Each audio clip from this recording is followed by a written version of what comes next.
தன்னை 10 மாதம் சுமந்தவள் தாய் அல்ல, கையெடுத்து கும்பிட வேண்டிய தெய்வம் என்பதை திருமணத்திற்கு பின் தன் கருவை சுமக்கும் மனைவியின் மூலம் உணர வேண்டும் ஒவ்வொரு ஆண்மகனும்.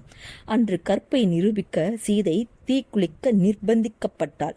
இன்று காதலை நிரூபிக்க பல சீதைகள் கற்பை இழக்க நிர்பந்திக்கப்படுகிறார்கள். முதுமை வந்துவிட்டால் கற்றுக்கொள்ள வேண்டியதை விட ஏற்றுக்கொள்ள வேண்டியதுதான் அதிகமாக இருக்கும். நம் சமூகத்தின் பார்வை எப்படி என்பதை ஆட்களை விடுங்கள், ஆடைகளே சொல்லும். வெள்ளை சட்டைக்கு இருக்கும் மரியாதை வெள்ளை சேலைக்கு இருப்பதில்லை. ஏன்?